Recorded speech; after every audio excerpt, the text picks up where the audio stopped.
അസ്സലാമു അലൈക്കും വറഹ്മത്തുള്ളാഹി വബറകാത്തു. തിരൂര് പുതിയങ്ങാടി നേർച്ചക്കിടെ ആന ഇടഞ്ഞതുമായി ബന്ധപ്പെട്ട് സോഷ്യൽ മീഡിയയിൽ എമ്പാടും ചർച്ചകൾ നടന്നുകൊണ്ടേയിരിക്കുകയാണ്. ഇതിനിടയിൽ വഹാബികൾ അവരുടെ എണ്ണത്തെയും സ്വഭാവവും പുറത്തിറക്കുകയാണ്. ഇതിന്റെ ഉത്തരവാദികൾ സുന്നി പണ്ഡിതന്മാരാണ്. അഹ്ലുസുന്ന വൽ ജമാഅത്തിലെ പണ്ഡിതന്മാർക്ക് മേൽ ഇതൊക്കെ വെച്ചുകെട്ടുകയാണ്. ഇതിന്റെ ഉത്തരവാദിത്വം പേറേണ്ടവർ സുന്നി ആലിമീങ്ങളാണ്, സമസ്ത നേതാക്കളാണ്. യഥാർത്ഥത്തിൽ വാസ്തവത്തിൽ സമസ്ത പണ്ഡിതന്മാർ കാലങ്ങൾക്കും കാതങ്ങൾക്കും മുമ്പ് തന്നെ ഈ ആഭാസങ്ങളെയും ഇങ്ങനെയുള്ള നേർച്ചകളെയും എല്ലാം എതിർത്തവരാണ്.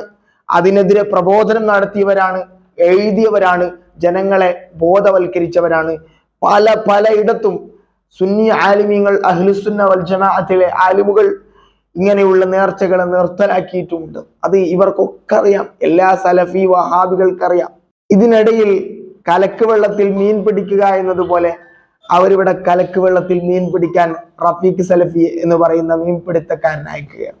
റഫീഖ് സലഫി സുന്നികൾക്ക് നേരെ ഇതിന്റെ ഉത്തരവാദിത്വം വെച്ച് കെട്ടിക്കൊണ്ട് പറയുന്നത് നിങ്ങളൊന്ന് കേൾക്കുക. ഖബറുമായി ബന്ധപ്പെട്ട് ആഘോഷങ്ങൾ സംഘടിപ്പിച്ച് അവിടെ വൃത്തികേടുകൾ ചെയ്ത് ഒരു ഉത്സവ പറമ്പിനെ അനുസ്മരിപ്പിക്കുന്ന രൂപത്തിലുള്ള പ്രവർത്തനങ്ങളാണ് ഖബറുമായി ബന്ധപ്പെട്ട് ചെയ്തുകൊണ്ടിരിക്കുന്നത്. ഇതിനെ നമ്മൾ എതിർത്താലോ? എന്തൊക്കെ ന്യായീകരണങ്ങളുമായിട്ടാണ് പുരോഹിതന്മാർ വരിക? പല രൂപത്തിൽ അവരതിനെ ന്യായീകരിച്ചു കൊടുക്കും. ഈ തോന്നിവാസങ്ങൾക്കൊക്കെ പച്ചക്കൊടി കാണിച്ചു കൊടുക്കും.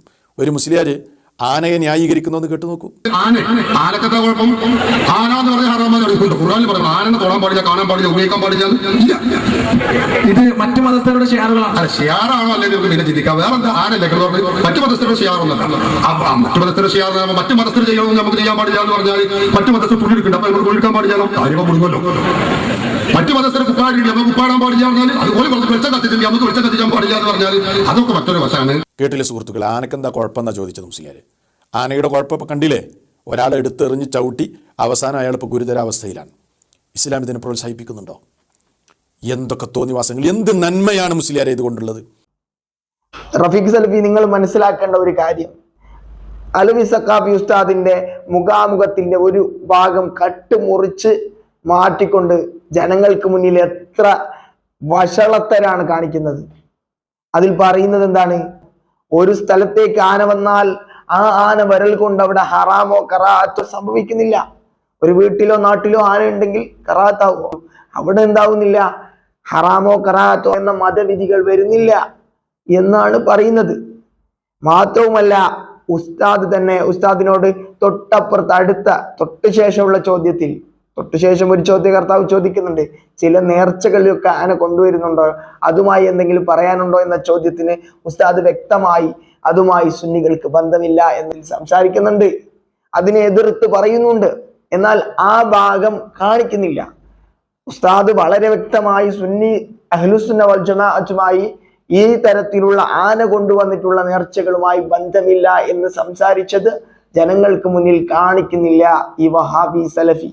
പിന്നെ എത്രമാത്രം അതിന്റെ പകുതി മാത്രം ജനങ്ങളെ മുമ്പിൽ കാണിച്ച് ജനങ്ങളെ തെറ്റിദ്ധരിപ്പിക്കാൻ വേണ്ടി ശ്രമിക്കുകയാണ്. ആനയുടെയും ചെന്തടയും കാര്യം പറഞ്ഞപ്പോ ഈ പാലക്കാട് ജില്ലയില് പട്ടാമ്പി, അതേപോലെ ചെറുവത്തപ്പള്ളി, അങ്ങനെ നിങ്ങൾ ഓർമ്മിപ്പിച്ചത് നന്നായി. ഞാൻ അതിന്റെ മനസ്സിൽ നേരത്തെ പറയാൻ കരുതിയത് അതിനെ വിട്ടുപോയതാണ്. അത് പട്ടാമ്പി നേരത്തെ എന്റെ ഈ മൈക്കാൻ കരുതത്തിന് ഞങ്ങളെ കുറിച്ച് നിങ്ങൾ ആ ചോദ്യത്തിന്റെ ഊപ്പോട് മൈക്കാൻ കയറിയാണ്. മർമ്മപ്രധാനമായ ചോദ്യം. അത് ഓരോരുത്തർക്കും തോന്നുന്നത് മർമ്മമാണ്. പിന്നെ പറഞ്ഞു നോക്കുമ്പോൾ അയനാണ് അത്. അപ്പൊ മർമ്മ ആയിക്കോട്ടെ കാര്യങ്ങൾ അഥവാ നിങ്ങളിപ്പോ 2 ഗ്രൂപ്പുണ്ടല്ലോ. നിങ്ങളെ ഈ 2 ഗ്രൂപ്പുള്ളത് പോലെ ഞങ്ങൾ 2 ഗ്രൂപ്പുണ്ട് കാണുന്നത് പറയും. ഗ്രൂപ്പേരാണെങ്കിലും ശരി, പട്ടാമ്പി നേർച്ച പറഞ്ഞിട്ട് ഒരു 101 ആനകളൊന്ന് ബാൻഡ് മേളം. ആ ബാൻഡിങ്ങനെ സിനിമ പാട്ടിന്റെ രീതിക്ക് ഊതലും കൊട്ടലും അതിന്റെ മുമ്പിൽ കുറെ കള്ളു കൂട്ടിട്ടും എന്തൊക്കെ തമ്മാടിത്തരങ്ങളുണ്ടോ അതൊക്കെ നടക്കുന്നത് രാമത്തിന്റെ പേരിൽ. തെരുവത്തും ഇതേപോലെ ഈ മലപ്പുറം ജില്ലയിലും 1-2 സ്ഥലങ്ങളിൽ പ്രിയപ്പെട്ടവരെ അങ്ങനെ നടക്കുന്നുണ്ട്. ഇത് ഞങ്ങൾ മൗനാനുവാദം കൊടുക്കുക. അപ്പൊ ഈ സഹോദരൻ അവിടെ നമ്മളെ ചോദ്യം എന്താണെന്ന് അറിയാം. അദ്ദേഹം ചോദിച്ചത് ചെണ്ട കുത്തൽ അനുവദനീയാണ്, ആനയെ കൊണ്ടൊരു അനുവദനീയാണെന്ന് പറഞ്ഞിട്ടുണ്ട്. അത് ശരിയാവുന്ന ഞാൻ സ്ഥാപിച്ചു. അതുകൊണ്ട് പട്ടാമ്പി നേർച്ച, അതുപോലെ കരുവത്ത് ഏതോ ചെരുവത്ത് നേർച്ച, അങ്ങനെ കുറെ നേർച്ച എന്ന പേരിൽ നടക്കുന്ന കൂട്ട് അനാചാരങ്ങളുണ്ട്. ഞങ്ങൾ ആരും അത് അംഗീകരിക്കുന്നില്ല. നിങ്ങൾക്ക് അറിയോ, എന്റെ കയ്യിൽ ആ പത്രകത്തിൽ ഞാൻ കൊടുത്തിട്ടില്ല.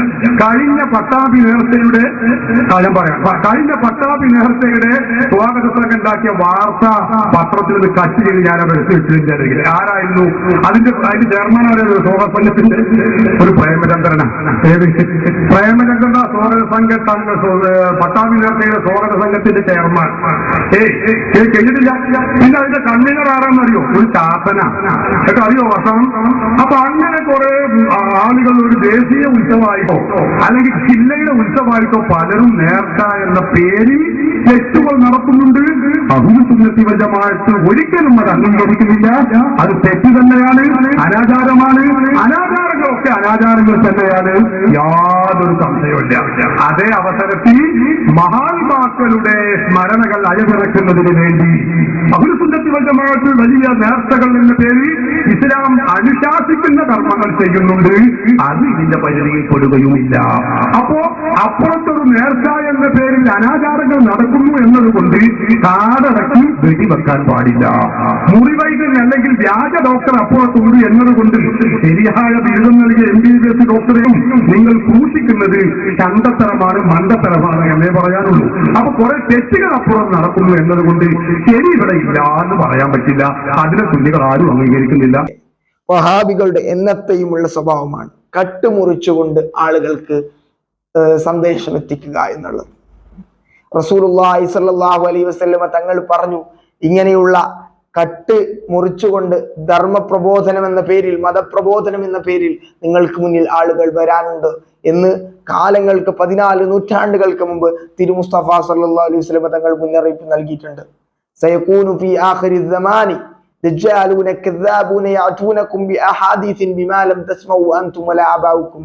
അന്ത്യദിനം അടുക്കുമ്പോൾ നിങ്ങളോ നിങ്ങളുടെ പൂർവ്വപിതാക്കളോ കേൾക്കാത്ത ഒരുപാട് വർത്തമാനങ്ങൾ കൊണ്ടുവരുന്നവർ, അവർ ദജ്ജാലുകളും വഞ്ചകന്മാരും കള്ളന്മാരുമാണ്. ആ കപടന്മാരെ ഇയ്യാക്കും വയ്യാഹും, നിങ്ങൾ അവരെ സൂക്ഷിച്ച് കരുതിയിരിക്കണേ. അങ്ങനെയുള്ളവർ നിങ്ങളുടെയും നിങ്ങളുടെ കുട്ടികളുടെയും നിങ്ങളുടെ കുടുംബങ്ങളുടെയും നിങ്ങളുടെ നാടിന്റെയും ഈമാനെ നശിപ്പിക്കുന്നവരാണ്. അവരുമായി കൂടിയിരിക്കരുത് എന്നുള്ള അർത്ഥത്തിന് ഹബീബായ സ്വല്ലല്ലാഹു അലൈഹി വസല്ലം തങ്ങൾ നമ്മോട് അറിയിച്ചിട്ടുണ്ട്. അത് ഈ റഫീഖ് സലഫിയെ പോലെയുള്ള പകൽ വെളിച്ചം പോലെയുള്ള സത്യത്തെ ഇരുട്ടാക്കി മാറ്റുന്ന, ആടിനെ പട്ടിയാക്കുന്ന വഹാബികളെ കുറിച്ചാണ് പറഞ്ഞത് എന്നുള്ളത് ഈ കാലഘട്ടത്ത് നമുക്ക് വീണ്ടും വീണ്ടും റഫീഖ് സലഫി വ്യക്തമാക്കി തരികയാണ്.